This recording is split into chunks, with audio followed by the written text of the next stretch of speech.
Well, my name's Hilary Bagley, and I head up the Animal Cruelty Prosecution Unit in the Sacramento County District Attorney's Office. And I'm in my 29th year prosecuting, and finally received the assignment that I've always wanted and I have begged for many years. And that is to spend my day with a vertical caseload of animal abuse prosecution.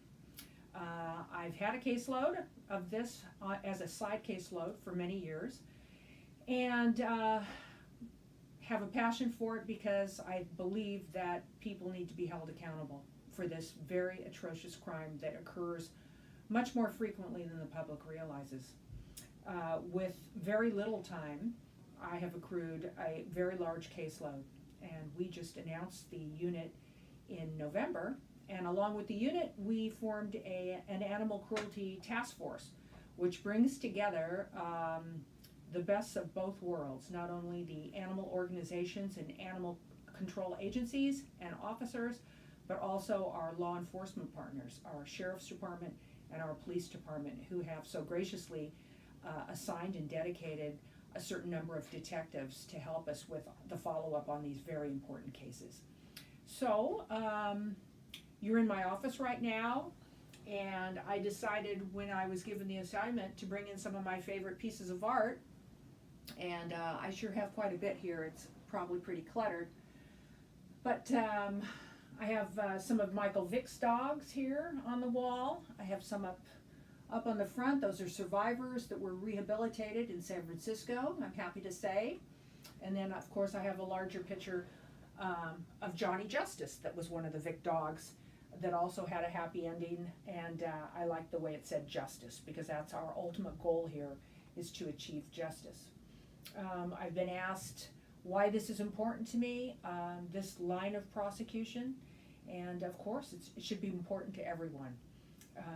We don't have enough teaching and education in the schools for children, for compassion and for empathy for animals and the proper treatment of animals.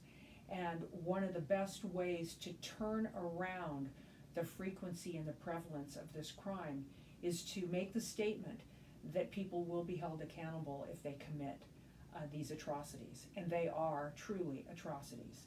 We have seen everything in Sacramento: stabbings, shootings, drownings, burnings, the most atrocious, malicious animal cruelty. And then we also have very, very egregious neglect cases where people leave animals when they're evicted in an apartment, the animal starves, or they actually leave it in a crate in an empty apartment, and of course it starves and becomes dehydrated.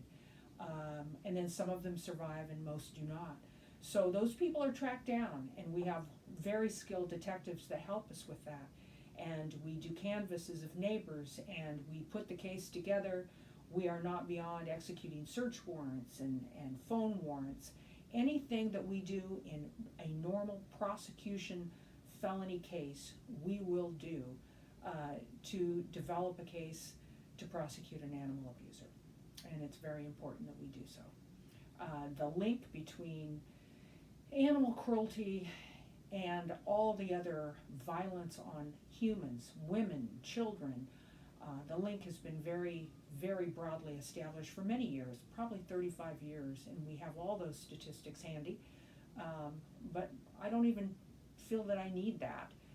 I certainly don't need that affirmation to do what I do, and our support staff that we so heavily rely on, that are so invaluable, they certainly have a passion in their hearts in it. Their affinity for animals is very strong, and the horrible things that we see motivates us even more so.